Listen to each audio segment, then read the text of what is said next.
With Uncharted 2, we really wanted to not only tell a really compelling story with interesting characters, but we wanted to just put you in these over-the-top cinematic set-piece moments that feel ripped straight out of a summer blockbuster movie. That lets you have control over Drake as you're having to play through those set pieces. So we wanted to just give all the technology we could to the engine to allow us to create these moments.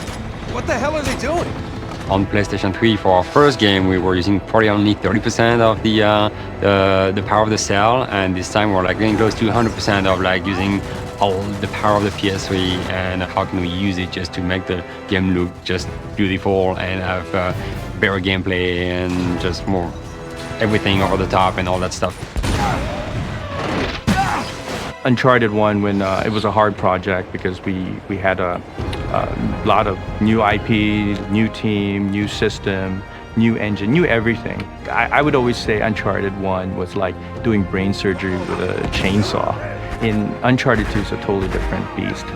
We have precision instruments now that freed up a lot of time for the production, and that was huge because that gave us the time to do more creating rather than R&Ding.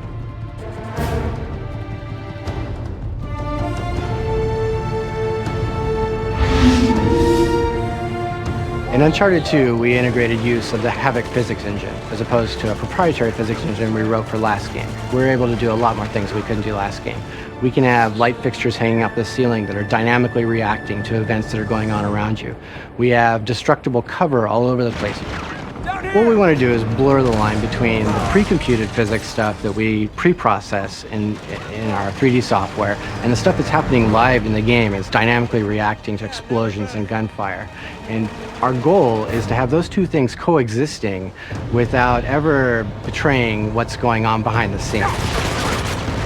The biggest thing I think that we want to do from Uncharted 1 to Uncharted 2 was really to just push the characters to just another level of believability. We decided to just add a lot more polygons into the model and really redo the entire face rig to kind of get those secondary motions of the face, like the subtle details of like the muscles moving good. And we use like so much of the power of the PS3. I mean, we're literally creating characters that are just like film. It's pretty amazing. He can't know about us.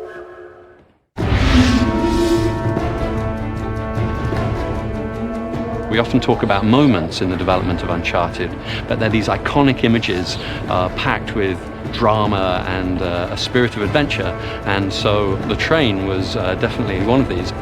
We wanted a technology that will let us place Drake on objects, be able to move those objects, break them apart, and still keep the player's gameplay intact the whole time. And we're calling them active cinematic experiences.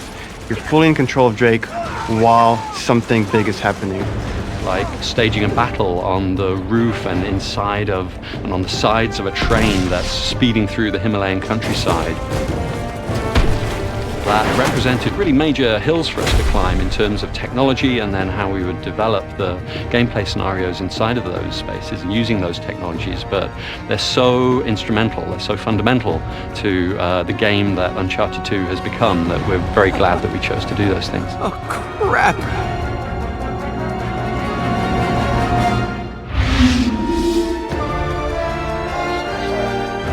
With the Uncharted franchise, we really are bringing a unique set of gameplay mechanics that no other game is providing. We're a third-person cover-based shooter, but we also have a hugely expansive traversal moveset. So we've got characteristics of a platform game, and then we've got great hand-to-hand melee combat, so it's all seamlessly fluid, and Drake just really feels like a fully realized human being, and anything that you think you could do, Drake can do. So in Uncharted 2, we had three pillars of gameplay. We had traversal, we had gunplay, and we had hand-to-hand combat. And we set up scenarios, and we changed the animations. We did all these things that would enable you to kind of seamlessly go to any of those things at any time. And so we really wanted to kind of give that really good cohesive feel to your entire experience.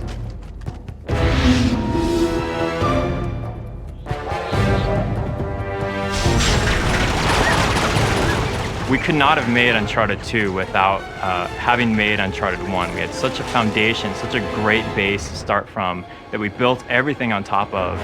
And so our goals for Uncharted 2 were to just really expand even more. We're constantly having to find ways to optimize and to like how can we squeeze more in during the experience, and we have more than achieved that goal. We've definitely outdone ourselves on this game. Oh God, be careful. Holy shit. We're gonna pack more explosions, more big budget Hollywood blockbuster explosions, buildings collapsing. You know, we want to maximize people's time. You know, if they're going to spend 12 to 15 hours in our game running through it, we're going to make sure that every minute of that, there's something unexpected getting thrown at them, there's something falling down around them, and they're caught up in the middle of it. The optimizations and enhancements that they've done to this engine from Uncharted 1 to Uncharted 2 are mind-boggling, and we're using the PlayStation 3 hardware in a way that I'm not sure that anybody else really is. To have that visual experience be so right and so seamless that you get the effect of people not wanting to put the controller down.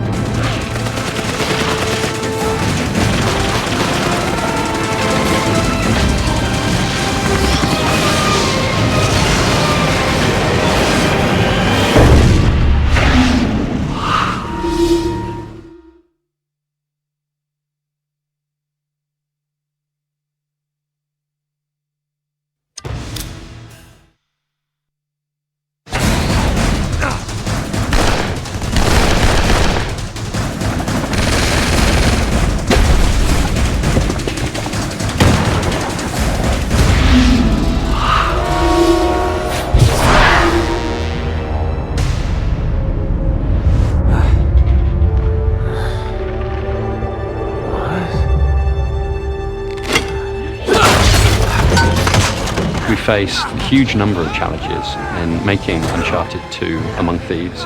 One of the things that we did right at the beginning of the project was to write out kind of a list of the rules by which the Uncharted world operates. It's very much a game about exploration and discovery. It's kind of larger than life, and it has these characters in the world who are often eccentric or surprising. Yeah, well, payback's a bitch.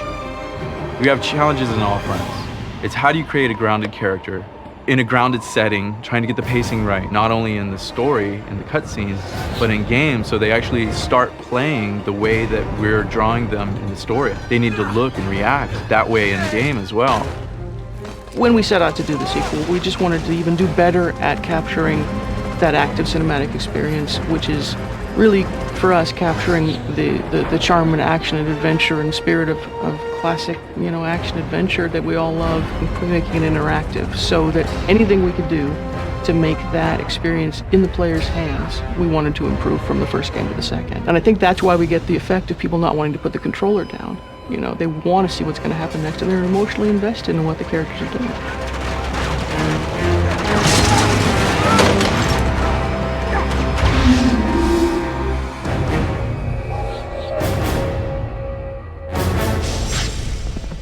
He's got a really unique character in Nathan Drake, so we really wanted to delve deeper into the character, figure out what makes him tick, and expand the cast of characters to allow him to have a lot of different individuals to play off. Nate, this is Carl Schaefer. How are you feeling? I think within the video game landscape, he stands out. I mean, he's got a real relatable character. He's an everyman, he's fallible. Nate. No, Elena, I'm done. Now come on, I'm through playing the hero.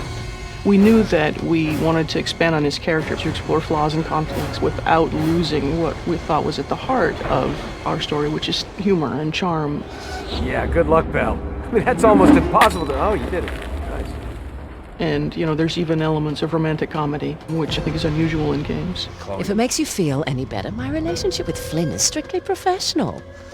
Really? Mostly professional. Oh. True character is defined by the choices a human being makes under pressure. So that's what we try to do with Nate, is throw something at him that just pushes him enough, right, up against the wall, that forces him to kind of be cunning and skillful, and then thus become the hero in the story. And that becomes sort of the core of the story, is seeing, when people are put in a crisis, their real character comes out. And then how the people he surrounds himself with, his friends and his colleagues, react to the same crises, and what that says about his character. We've got Sullivan and Elena and a new character, Flynn, who's a longtime partner and associate of his, and Chloe Fraser, who's his sort of new romantic interest. I'm sorry, do you have a plan to go along with that grenade? Yes, I do. And all these people sort of are satellites around him that reflect different aspects of his personality and pull him in different directions. And then we want to just see what happens when the shit hits the fan. We can't just leave him here to die. He is as good as dead already, and so are we if we don't go now. Then go. Yeah, nobody's stopping you.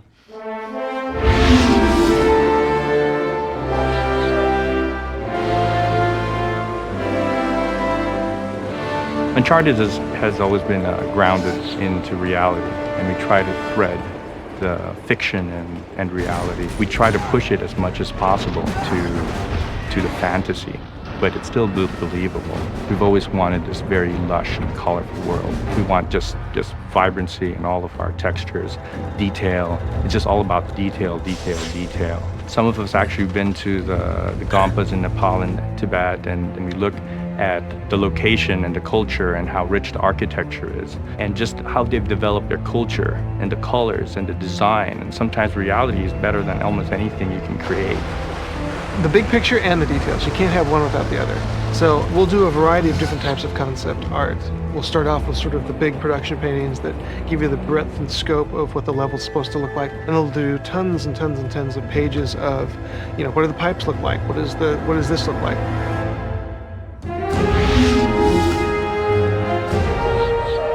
When we set out to figure out the stories, we know that we always want to base it on a real-life historical mystery. Our catalyst for this story was a real-life story about Marco Polo. He's one of the first Westerners to travel to China as a trader, as a merchant. And the mystery surrounding his return home was what we used as our launching point. Marco Polo leaves China with 600 passengers and 14 ships loaded down with treasure from Kublai Khan. Now he lands in Persia a year and a half later with only one ship left and only 18 passengers. So somewhere out there are 13 ships loaded with the Emperor's treasure waiting to be found. Yeah, and that is what your client is after. And because we base a lot of our historical backstory on facts, you feel a lot more grounded. The Chinnamani stone gave us a nice artifact, something meaty with a real historical context for Drake to pursue. So here we have this artifact that somehow ties into Shangri-La, and that was another grounding for us. A lot of people pay lip service to trying to tell a good story in a video game, but they don't really take the steps necessary to deliver on that promise. And our team really has embraced that challenge, and I think we're providing a level of character-driven plot that most games just aren't capable of doing. And we combine that with a really rich gameplay experience that weaves that narrative into the game as you're playing it, and it's just that whole package that we're bringing is what I'm most proud of. But what is it they say? Fortune favors the bold. Right. Lucky me.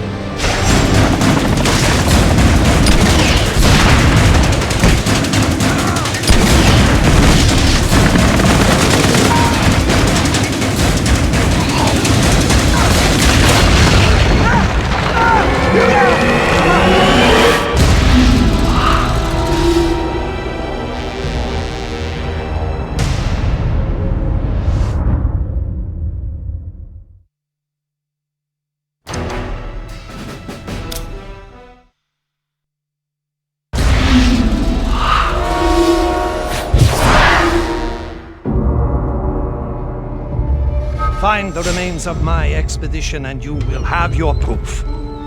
Tenzin will guide you. One of the advantages of having actors who do both the voice and the physical performance on the stage is that you get this unique energy when actors interact with each other that you just don't get when you record everybody separately in a sound booth. Hello. Oh! Whew! So much for foreplay. We allow a certain degree of improvisation among the actors. We have the scripts. They're never necessarily set in stone. If we come up with something better on the day of the shoot, or if one of our actors comes up with a funny ad-lib that works, we use it. And if you record everything beforehand with completely different people, you'll never get that. That was great. I love that. The actors and the director, the motion capture director, really kind of treat their sequences like miniature plays, and they block them as if they're performing in front of a live audience.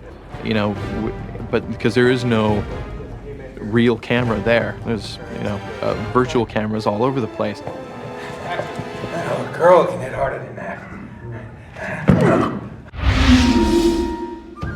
We work from an outline that we created at the beginning of the project. We flesh out the script and we work on the scenes as we go, and then when we get into the studio, we have a rehearsal day with the actors, we revise the material together, we get it up on its feet, and we block it as if we were shooting film. Then the next day we get together and shoot it for real with the full crew there and the mocap suits and everything. And even then we revise them on its feet. So it's a really different process than most video games use. What is it? We split the take. We split the take 3 ways, then you and I disappear together. There's been a lot of instances where you have studios who record the voices separately from the mocap, and the end result almost always looks, at best, looks like pantomime, and at worst looks like people running around flailing their arms. Let's not forget who walked out on who. The nice thing about motion capture is, unlike a live action shoot where, if one person is okay in one take but the other person isn't, you're kind of having to choose between one or the other. I can choose anybody's take from any performance at any time so that we can always get the best possible result. The reason we were actually trying to capture the audio on the stage is because that's basically when the actor's in the moment and they're giving their best performance, and it just feels a lot better than when we ADR it. Often that feels, kind of canned. You are the reporter who has been biting at my heels. You better pray that he is not bluffing. When I really get involved is really on the day of mocap shooting. So I'm there on the stage as we're recording the scenes, shooting the scenes with the actors, and I'm listening for continuity between takes. I'm listening for the right emotional tone between the actors. I'm listening for noise. I'm listening for all kinds of pollution in the sound. And we do a bunch of takes. I'm paying attention to it from sort of the holistic overview of how the performance fits into the larger story, into the script as a whole. I'm listening for the writing, whether it's working, whether what's on the page is coming out on the stage. I place the cameras where I think I'm going to get the best, most effective performances out of everybody, best establishing shots, best close-ups. And when the scene calls for it, especially in the more action-oriented scenes, we always try to add a bit of a handheld feel to the whole thing as well. Once Josh has decided which takes and which masters and all the time codes of the motion capture that he's going to order, I'll stitch it together. He gives me the leeway to make the timing feel good. It feels energetic. Then I go through all of the takes that we've recorded on the stage, not just the ones that we've selected. I'll make my best cut out of all that dialogue. Now, come on, I'm through playing the hero. Your adversary will not give up so easily. He will not stop until he possesses the thing he desires. The actors give us such great material on the stage, and when we come in, we have to complete that performance and make these characters really alive and who they are. That usually starts off with looking at what the characters are touching and what prop manipulations and how they interact with each other. And then it goes all the way up to all the fine details of how their fingers and hands are held and what their faces, the expressions and tone and emotion of their face. It's not just the lip sync, it's the whole performance. It's what they're doing when they're not speaking as well. So when we get that performance into our computers and we can look at it from any direction, it's at that point we need to set up our camera rigs. We need to decide where our shots are going to be from, what's going to be a close-up, what's going to be a wide or medium shot, what's going to have a wide angle or a long lens, so we get to start that once the performance is already in. We like to do a lighting study, what we call a lighting study, and look at the action, look at the location, understand the story point, really look at the subtle motion, the interaction of the characters, try to pick, some real, hero frames, some key points, some key frames in that story point, in those scenes, and really light those to really bring the action to life. We start to move lights around in real time in the game, so we can grab a hold of the sunlight and move it around and see, oh yeah, that angle of lighting really works nice on the character, and it really brings out the right emotion, so we get the right angle, marry that with the right color. Now we've got a compelling shot developing. My relationship with Flynn is strictly professional. Really? Mostly professional. Oh. Often For the sounds in Uncharted 2, we will go out and actually do field recording. We've done that with a lot of the environment stuff. We also, record a whole lot of Foley as well. So, because we have all the characters that we have to cover, and their movesets are really, pretty extensive.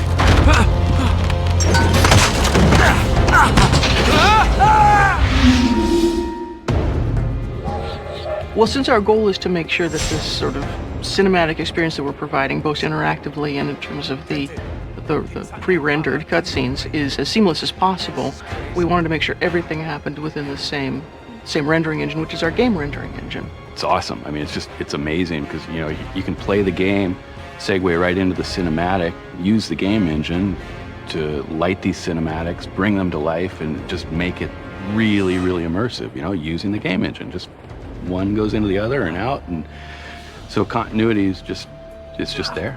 Because we have the same assets that you're looking at in game and in the movie, we get that seamless cinematic experience. It's really, really unique. I suppose I should have quit while I was ahead. It's not just about the visceral thrill of what you're doing, it's about the emotional and the visceral thrill, and that's where having it be a character-driven story is so important. And it's great fun for the player to experience, and I look forward to it. It's a lot of fun.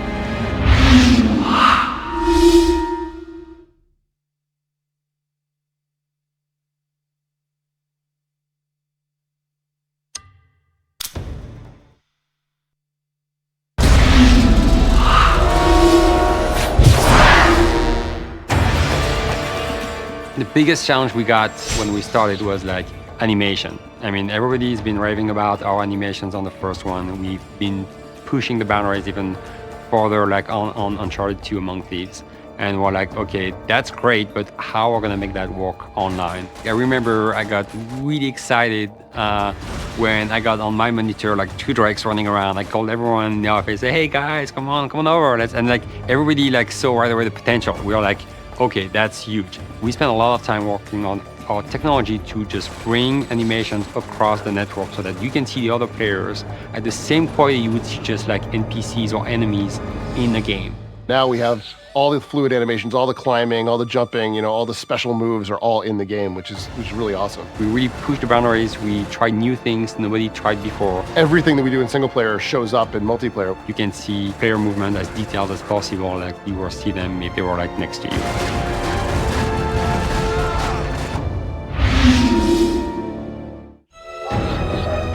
So when we started to work online, we also want to make sure the experience for the player would be just as simple as it is when you play single player. So you hit start, you start the game, you play. I can very quickly jump online, hit our matchmaking system. There's no waiting around, there's no nothing. I'm pushing a button, I'm in the game. I'm finding people of like skill, so it's bouncing me up and down and putting me into the right level, so I know that every game I play is going to be fun. I'm going to be constantly challenged, but it's not going to be too hard. Also, something that's very important is be able to play with your friends, and that's why we created our party system. If I have a bunch of friends online, I can very easily invite them to join my party. I can see them in their party, jump in with them with one button press. So that if you go and make a custom game, they're going to play that custom game with you. If you go in matchmaking, they're going to come and be in your team and follow you in your matchmaking. So that's key, because a lot of people want to play with their friends too. It's super important to be able just to chat with your friends and make fun of them sometimes if they die and stuff like that. We made it really extremely easy.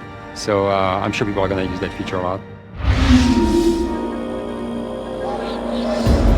In the cinema mode, we record the games that you've played. So you can go back and watch games that you've played before and see what exactly you did the last game you played. We save your games when you play them. You can replay them. Just fast forward, pause the game, stop, freeze everything, move the camera around, and just look at what's going on, where everybody is. And you can take screenshots, and so that you can then show off to your friends. And also, you can use it to see how other players are playing. So if a guy was really good in the other team or in your team, you can just replay the file and just follow him. and see how he did it. What was his like tactic, like just to be so good? What is he doing? Because everybody has a unique technique. Even if you're playing by yourself, you're going to call your wife over, your kids, your friends in the house, and say, look at this awesome thing that happened, and sort of gets more people involved. You know, you can go through and sort of give yourself a best of reel, which is really, really neat. The great thing about the PlayStation 3 that I love is the fact that there's a hard drive, and that's on every single machine, and that's like priceless for us. So cinema mode was very easy because we can save your cinema files to your hard drive very easily, and also we're having some technology using the cloud where we can like save the files, your cinema files, to the cloud, so that when you want to share it with your friends will be able just to get it from the cloud and download it to their own PS3, to their hard drive. Ultimately, statistics are sort of the rawest form the game takes. So as a designer and as a player, it's important that we're able to see those things so we know where the game is unbalanced. I would never be able to make the game fair if I couldn't tell what the statistics were for any given map in any given mode. We had to be creative because PSN is free, and I love that. It's the fact like people can just play online games for free at any time, and that's huge. And it's good because it forced us just to find new ways to store that data, and that's why we started to work on the cloud technology. Things that I thought were cool maybe didn't work. Maybe there was too many deaths there. Maybe maybe nobody ever went there. Those kind of things were very, very easy for me to see because we did track so many statistics all the way along. The stats are like the biggest thing for the players. They want like to know how they're doing. We have competitions going on, and they want to be able just to go on the website and just look at the results of the game and check the result of the game and be able just to define who's winning the tournament. One of the best features of Uncharted 2 is the ability for us to live update the game, which means we don't have to patch. It's completely transparent to the player. Every time you start the game, you go on multiplayer. Here at the bottom, you're gonna connect to our servers, and you're gonna sync the latest data. And it's completely transparent. It takes no time, so that if we see there's a big advantage point on the map that we need to fix, we can do that. We can do that without people knowing about it, and it's good because it makes the experience better for everyone. The game has to be fair, and that's very important. If we want to update models in the game, it's very, very easy for us to do that. If we want to update game modes, or even just tweaking numbers having to do with the explosive damage, let's say, or the damage of the guns, if we find that something's overpowered or in the wrong place even, we can update all those things. We want to be able just to keep pushing new things to the players even after we ship, and that was a big part of our technology too, and we're using the cloud for that too, where we store all our files just that you need to update on the cloud, and again, it's all free and it's all good.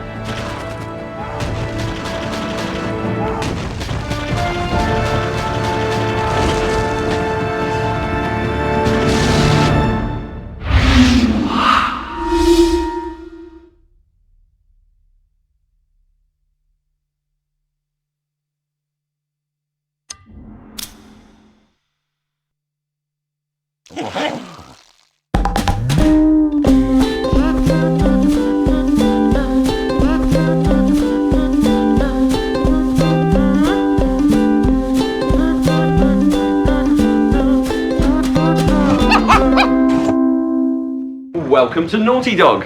Hey, how are you? It's a good job. You know, they use the word family a lot here. It's like family, you know, dysfunctional. Yeah, it's fun. It's like having brothers in a weird way. Like really gross brothers you don't like. I hate them all. It's like having a bunch of brothers and sisters around. Now it's like I've worked here long enough that I've got to know these guys. Like, you know, like my brothers, like that dude over there. Yeah, so yeah. It's a nice little kind of marriage, so to speak. And the people are really great to work with. It's a nice atmosphere. We hate each other sometimes, we love each other sometimes. But I've found a happy place here. I've never had this intimate of a relationship with my coworkers in the sense that if you have a problem with someone, it's almost like you're dating them. You go outside and you'd be like, you know, I don't really appreciate the way you were talking to me that one day. We have a lover's quarrels often. We hold hands a lot. Yeah. We come into the office, he'll bring me breakfast. Camera is like, kind of does censor us a little bit. It's unfortunate. I can throw things at Marianne, so we're good. We're a good team. It's good being a game designer at Naughty Dog. We have a lot of fun. Know thy player, know thyself. Oh, get out of here. Yeah. It's just like home. Just like home. Oh. One of the things that appeals to me about working here is the collaborative environment. I mean, the way it affects the work is that pretty much anybody can say anything at any time. We are a special kind of company, and as much as pretty much everyone here is a game designer. Everyone here is a game designer, but everyone at the company is encouraged to have input into the process of creating this game. It's really collaborative. I mean, everyone just kind of works together and bounces ideas off of each other and stuff like that. Yeah, it's from the president on down. You can go to anybody and say, hey, how are we going to do this? How's this going to work? I can't tell you how many times I'll be sitting here and then hear somebody have a conversation over there and go, oh wait, I know how to solve that problem. Or I'll be talking to somebody and somebody else will say, hey wait, you're doing this wrong. I know exactly what you should be doing. I just go to talk to anybody, like, hey man, I need some help with this. You know, you're this guy, you're the lighting guy. You know, can you help with this? It's cool because you can just pop your head up over a pod and say, hey Tate, come here, and he'll come help you. Everyone's so proactive. Everyone's constantly coming over to you and asking questions and suggesting things, and you're going over to them. Because of the communication, not only does it make us all like work together better, but it solves so many issues that if we were in separate offices or separate pods, we'd never know what the other person was working on or what they're doing. If something sucks about your level, guarantee you will have a dozen people in your face that day saying, so do you have a plan to make this awesome? You're gonna have like 6 people on you in an hour telling you why this sucks and why you have to change it. And it won't be just programmers or designers, it'll be artists, it'll be testers, it'll be like everybody. So that's one of the reasons we end up with better games. There's no such thing as you know, straight, just really dark criticism. It's just people trying to help you build upon what your initial idea is. We'll just iterate on it, change it around, and make it fun to play. You know, I mean, that's what we're doing here, trying to make games that are fun to play. You're constantly running around talking to some awesome animator, some amazing visual effects artist, you know, and then coming back to your desk and working in the tools and like putting it together yourself with your own hands, you know, and that's just amazingly satisfying.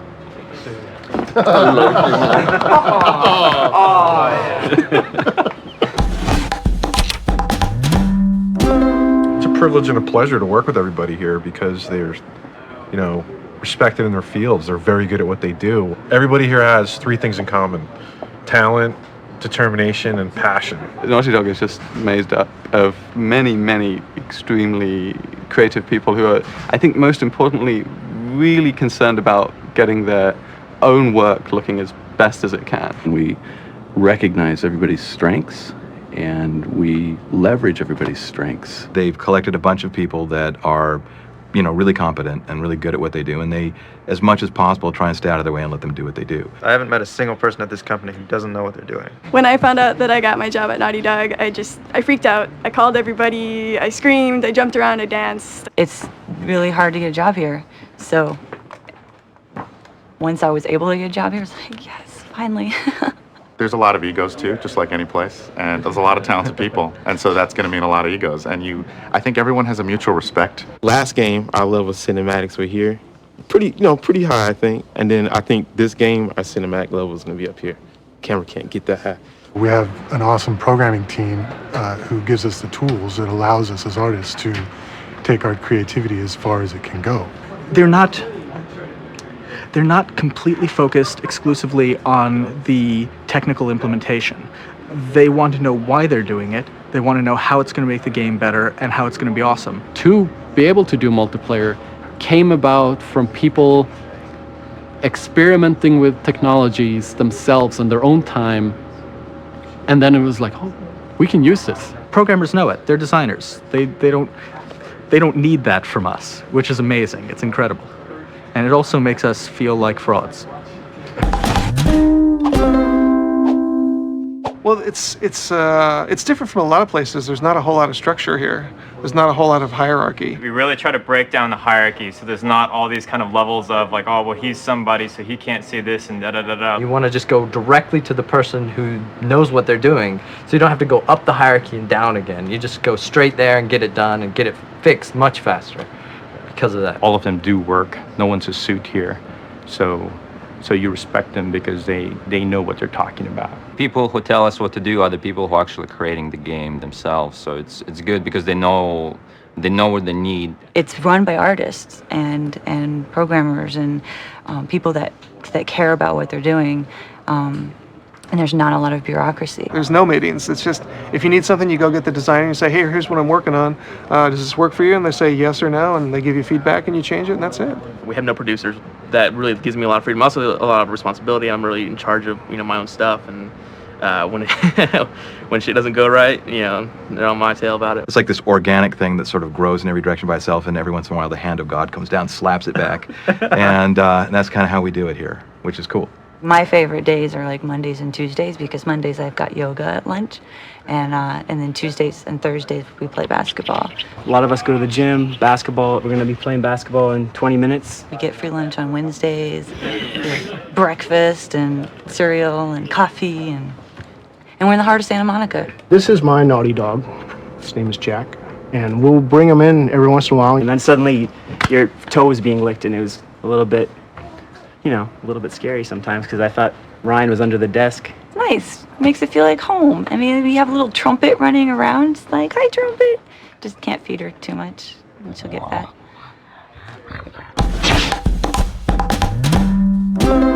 Dude, how's that? I'm like, it's awesome. I'm sure it'll be awesome. It's an awesome thing. It's been awesome. It was awesome. It's awesome. Awesome. Working here is just awesome. It's pretty awesome. Make it even more awesome. And you're like, okay, we're on the same wavelength. Make it awesome. Make it awesome. Good. And then you come back like a day later, and it's there, and it's awesome. Awesome, really? That's the word they used? Man, we thought the designers had a better vocabulary than we did, but apparently not. Yeah, but I've been saying the same thing over and over again. It's like, we're here to do one thing, and that's make a great game. It's really about having passion for what you're doing and want to see it through. And that's, really the through line for the last 10 years that I've been here. And I think we'll continue to be. That's the only way we can get the perfection and the quality that we get. Of the 13 years I've been here, it's probably the strongest Naughty Dog it's ever been. Definitely. Put it against your head like Michael Jordan. Let me start that again. Out of my craziest imagination, I can't imagine using yak crap in poo patties on your wall. The reality is I just hit the table with my head. Every pixel's a photon, and you start to feel the game and live the game. Next thing you know, you're inside the game. But Hong's not telling you that he takes amazing pictures of beautiful women in his spare time. Yeah, well, payback's a bitch. Oh, crap. I'm last year's model. Where there's golds, there's guns. What was the question? And working with him. Let me try again. Cut. Late at night, we usually. That was good. You just called yourself a designer. Yeah. You cut that, right? You should really do real world style. Do you guys bleep? Would you guys just bleep stuff out? Would you still use the footage, but you just bleep that shit out right then?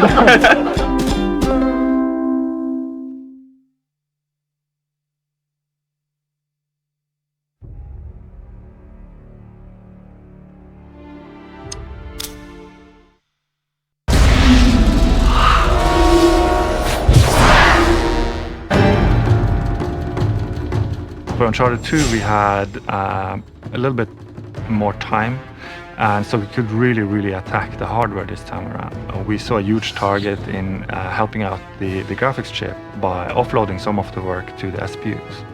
And when we started doing that, we realized that the SPUs are really good at doing this kind of work. We added more functionality to it so that it all could be done on the SPUs and really efficiently, and with much higher quality than before. Our characters, they typically have 80,000 polygons in one character, like the main character. In total, what we try to push through to the graphics chip is about 1.2 million triangles that we try to draw every frame. We do a lot using the cell processor. We make heavy use of assembly programming, which is really nitty-gritty programming. Uncharted has animation blending as a core feature of our technology, a core feature of how our characters move, and it's incredibly unique to the way we're approaching the problem of producing a really high quality animation. We can have animations that range anywhere from just a couple of animations to up to 20, 30 animations at one time affecting a character, affecting them in various parts like hands, face, shoulders, back, and legs. You don't have to have an animator animate every single possible combination of the player putting away his weapon while jumping or running and shooting or all these different things. Really, no animator can animate enough animations to produce the same look that we've been able to do by mixing and matching, by layering animations on top of each other, by blending between animations even on different layers. And that really gives the player a lot more control over what he wants to do that's not limited by our animators. We added more functionality to it so that, for instance, the camera motion blur, it all could be done on the SPUs and really, really efficiently and with much higher quality than before. So we added lots of things on top of it, including bloom and downsampling, the focal blur. And the interesting thing about the focal blur is that we're actually being very accurate, so that when you fight with a character, we can focus on what's happening in close combat. Whereas when you aim at someone far away, we can focus on what's happening far away, and things that are near blur out. So it really guides your eye, maybe in the same way that your eyes focus on something in the distance or close. You know, now that we don't have to do the post effects using the graphics chip, that means that the graphics chip can do more, which means that we can render more polygons and have more interesting background. So all in all, it's a huge benefit for the graphics. Oh, crap.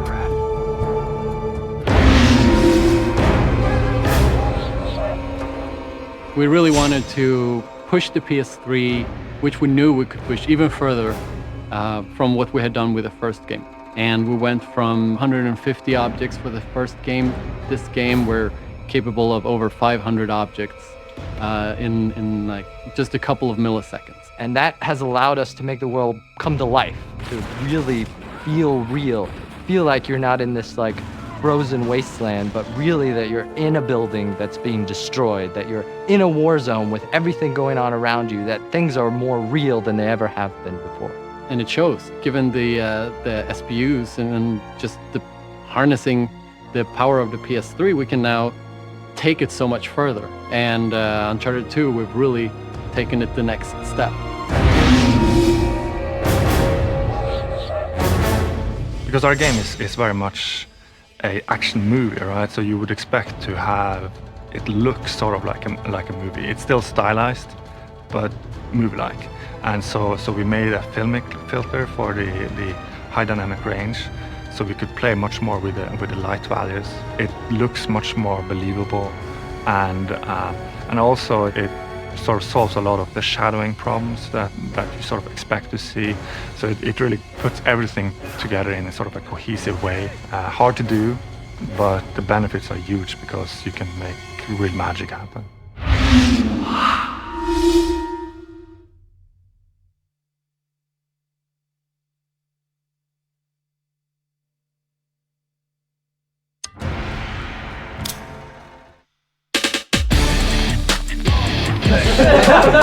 There's chocolate? Like you look for it.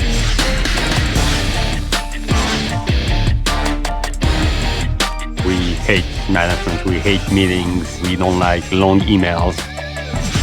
If you see something in the game that you want to fix, don't ask permission, just go in there and make it awesome. Yeah, people are asking us like, what's your secret? Yeah, what are we all about? It's always sort of a corny answer, but it's really the people. And, you know, we have really strict hiring practices. Every single discipline has a test that we give people, and we have a very thorough interview process as well. We really want to make sure that the people we're bringing in are going to work with the way we like to work, which is everybody's got to be very self-motivated, self-starters. We don't have very much management. We say like, we don't hire people so they can work for us, but we hire people so we can work with them. We hired people because of their talent and their creativity, and we want people to just get in there and collaborate, because that's where the magic happens, really. I mean, when you've got a programmer working with an animator or a modeler working with a text artist, and they're sitting right next to each other and they're communicating on a daily basis. Like bureaucracy or hierarchy, all that stuff. That's just like this is not us, and we are like just trying to be as plain as we can in terms of our organization. Try to be efficient, go to the point, and get it done. Just like we trust everyone just to be on top of what they have to do. Well, and that's the thing. I mean, I think we're somewhat spoiled because, as we're saying, we have this amazing team, and we've got these people that we can trust, and they're going to do great work, even if they have very minimal direction. Yeah. And that's the kind of people that we want to bring into Naughty Dog. I mean, in the end, that environment can kind of be chaotic, but that's sort of what we all thrive in, and it's organized chaos, and sometimes not so organized chaos. But in the end, I know we've got the team that can pull off those ideas and just make the game even better. So yeah, our team size is you know more than doubled in just the last probably 3 years, and we're still trying to maintain that small game company feel. We're trying to make sure that everybody feels like they've got a say in the production, and everybody's got a voice to be heard. I feel like every single day I come to work, I learn something. And I'm being pushed by my peers around me to keep up with the state of the art. After shipping a game, we tell people, you know what, just go ahead. I mean, just try things out. You have no direction whatsoever. You have 3 months, do whatever you want to do. Actually, a lot of the greatest ideas that ended up in the game of Uncharted 2 came out of that period of time, that first 3 months between Uncharted 1 and when we fully hit production of Uncharted 2.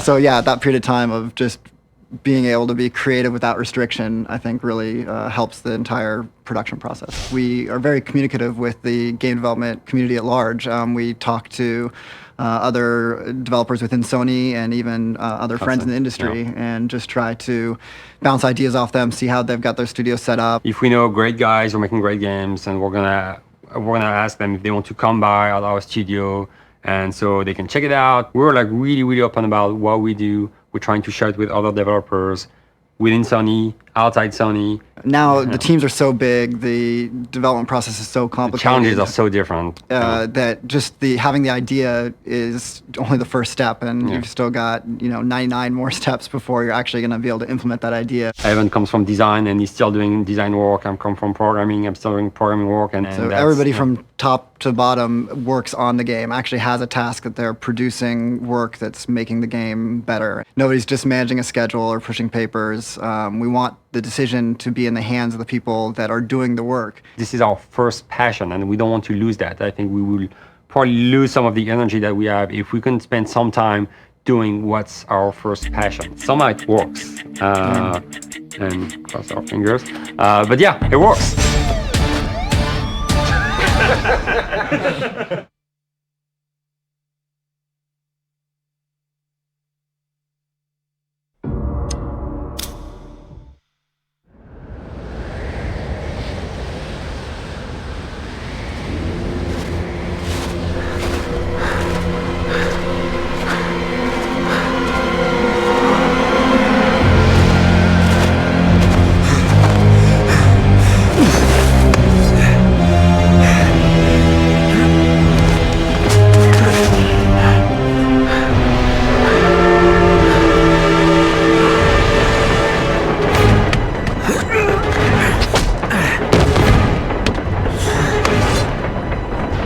Sorry, fellas. This belongs to me.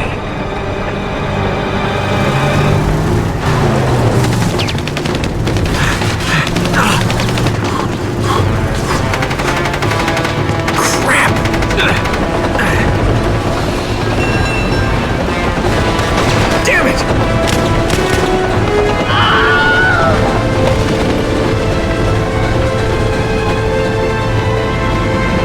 Oh boy.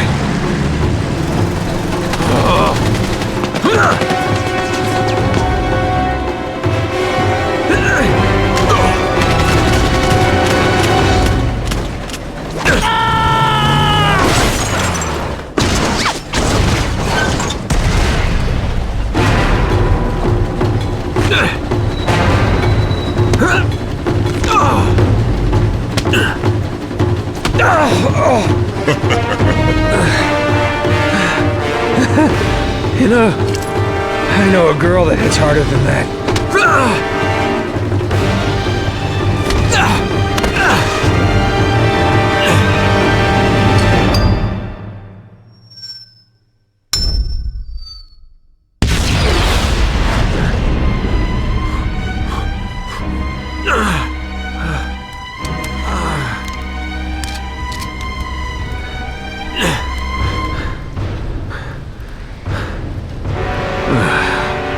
Real smooth, Nate. Real smooth.